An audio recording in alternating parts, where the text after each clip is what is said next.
At so ayan, hi guys, welcome back ka channel natin. At ayan, pasensya na ngayon lang, sobrang tagal kong nawala, so hindi maganda yung tumamang sakit nga sa atin, pero ito ay medyo nakaka-recover naman ako. At ayan, ay pasensya na kung di rin ganun kaayos yung boses ko, pero yun nga guys, ay ulit ay ito, ituloy na nga natin si episode 58 natin. Ayan, pero bago tayo magsimula pala, kung bago ka pala sa channel natin, ay huwag mo kalimutan mag-subscribe at pakipindot na rin hayang sa notification bell para ma-update ka every time na meron tayong bagong upload. So yun naman po, at ulit ay huwag na nga natin patagalin pa, simulan na natin yan. At nung sa nakaraan ay dito nga tayo natapos sa pagdating nito ni Devil Longhair. At eto ngayon, yung grupo nila ay kakalabanin na itong halimaw na to. So now, ang continuation nga niyan is eto naman na. So dito ay sinabi nga ni Devil Longhair na sa pamamagitan nung kanyang mga buhok ay pagbubutas-butasin niya itong katawan nila ay, at eto nga nagsimula ng umatake rito. Eto si Devil Longhair, at eto nga labasan ngayon dyan sa may lupa.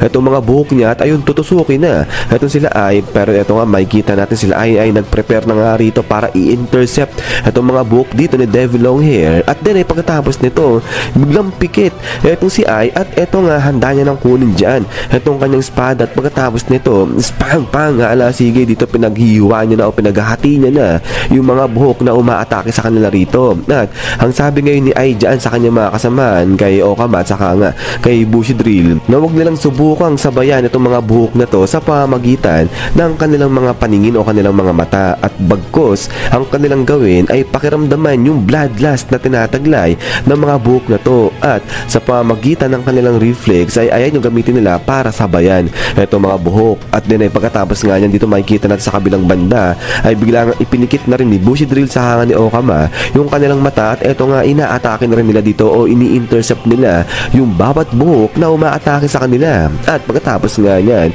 ay eto ngayon bilang dinagdagan pa ni Devil Longhair yung kanyang mga buhok na pinang-aatake dyan sa grupo ni Ai. At eto ngayon biglang sabi nga dito ni Ai sa dalawang kasama niya na hindi naman lingid sa kanilang kaalaman na yung isang normal o average na tao ay nagtataglay yan ng 100,000 na strand ng mga buhok. So sobrang dami. So kung ikaw ay normal na tao, meron kang 100,000 na strand ng buhok base rito kay Ai. Pero eto nga, tuloy nga ni Ai dito, pero sila dito nagtataglay lang sila o meron lang silang hawak-hawak dyan na tigi-isang espada, tatlong espada lang meron sila dyan. So kaya nga, kapag napalagpas nga raw nila kahit isang buhok lang, ay tiyak malalagay sila sa kapahamakan, at pwede nga raw nilang ikamatay ito. At di nga sila pwedeng mag-hesitate dito dahil sa konting sandali na mag-hesitate sila, yung buhok ay pwede nga magpastro sa kanila yan, at pati dito sa kanilang mga armor. At eto nga, tusok-tusukin o sirain yan, i-destroy niyan yung kanilang internal organ. So kaya naman, sabi nga dito na ay mahirap itong kanilang trabaho, pero yan dapat yung kanilang gawin, i-intercept nila lahat ng mga buhok na atake sa kanila ngayon dyan. At then ay pagkatapos nga niyan ay dito na nga ngayon sinimula na panaghati-hati o pinaghiwa-hiwa na nga nila ay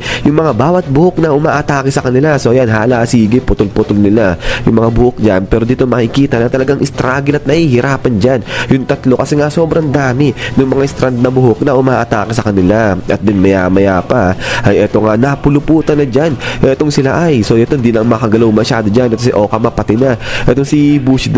At eto ngayon ay sa isip-isip nila dyan, dahil di nga nila kinakaya itong mga buhok na to, naalala nila yung kanilang master. At ang tanong nga nila, sa ganitong klaseng sitwasyon, ano kaya yung gagawin ng kanilang master? At then ay after nyan ay biglang talo naman dito yan sa may Hero Association. At dito ay kinakausap ng tatlo na to itong kanilang si Master Atomic Samurai. At sabi nga nila dyan, ano yung sa tingin ni Atomic Samurai patungkol sa prophecy. So yung prophecy na pinag-uusapan nila rito, yung sinasabi na yung Earth is in trouble. So ano raw ba yung masasabi dito ni Atomic Samurai? So ito, sabi nga ni Atomic Samurai sa kanila na yung prophecy na yung Earth is in trouble, sa tingin niya hindi pa yan nagaganap. At ang sa palagay niya nga rito, meron pang mas matindi o mas malala na mangyayari sa mundo na magaganap pa lang. At so eto ngayon biglang salita etong si Ai, at sabi niya nga dyan na kahit siya talagang nababagabag sa prophecy na nga na yan, at talagang ang bigat ng kanyang loob, ng kanyang puso patungkol sa bagay na yan. At then eto nga, bilang sabi ngayon ni Ai, paano na lang yung sa ganito, yung sa gagawin nila na pagsugod dun sa Master Association. So ito kasi yung time bago sila sumugod dun sa Master Association. Paano na lang daw kaya kung biglang may lobas doon na halimaw na talagang ubod ng lakas, at yung halimaw na yun ay talagang hindi kayang talunin ng sangkatauhan. So ibig sabihin, walang tao yung kayang tumalo sa halimaw na yun. Paano yung gagawin ng master nila kung siya yung maka-encounter sa bagay na nga na yun. So ito ay tingin-tingin lang.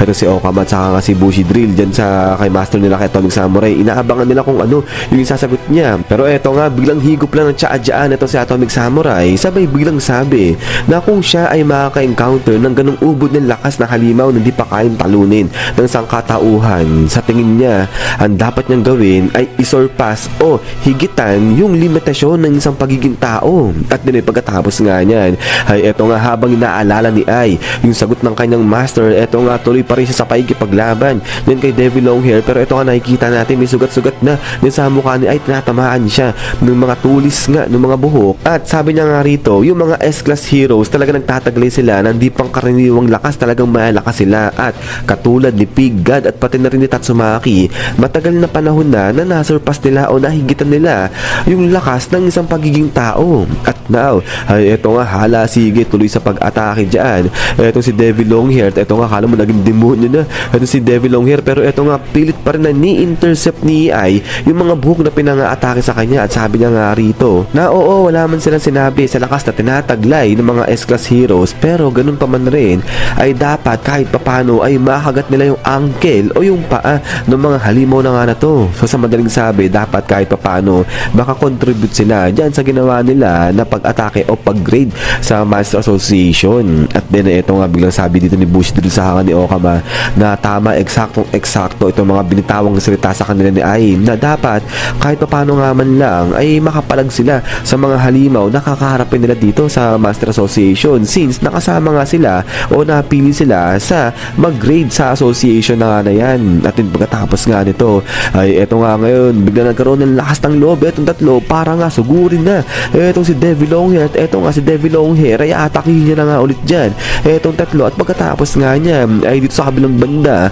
bigla nagkikidlat-kidlat lang nga dyan at biglang ang dami na nga usok dyan. At then eto nga biglang labasan na rito etong mga pagkarami-raming halimaw na nga na to. So ito pinanonood nila itong makapal na usok, saka itong mga nakikidlat-kidlat na nga dyan sa area nila. Pero ito nga sabi ng mga halimaw rito, siguro naman sa pagkakataon na to natapos na nila yung tao na yan. Pero ito makikita sa kabilang banda nagugulat yung mga halimaw na to. So ito yung labas na dyan yung mata nito isang halimaw, di siya makapaniwala dahil maya-maya pa ay sa likod ng makapal na usok na yan ay biglang lobas na nga rito itong puso na o itong costume ni Puri-Puri. At ito nga makikita base rito sa forma o sa stance na ginawa nga ni Puri-Puri dyan ay parang sinalag niya yung mga atake na binigay sa kanya ng mga halimaw na nakapaligid sa kanya dyan. At then ay pagkatapos nga nito is yan guys, hanggang dito lang ito si episode 58 natin. So ayan ay dito naman tayo sa panibagong laban na kay Puri-Puri sa side naman niya. At ayan guys ay ulit ay maraming salamat sa panonood dito sa episode natin ito, kay episode 58. At ito pasensya na kung medyo ngongo pa rin tayo, hindi maayos ito nga sa pagsasalita natin. Pero yun ay kapag naging okay na nga ako ay ayan mas magiging madideliver ko na ng kahit paano na malinaw to. At ayan try natin na makapagdalawa tayo ngayong araw since na tagal na di ako nakakapaglagay rito. Ang dami ko ng utang sa inyo. Pero yun nga guys ay ulit ay maraming salamat sa panonood dito kay Saitama natin at sa walang sawang pagsuporta sa channel natin. So yun pala, huwag nyo pala kalimutan na mag-iwan ng like. Sino naman sa lagi mag-ingat. God bless nyo lahat at kita-kits tayo ulit.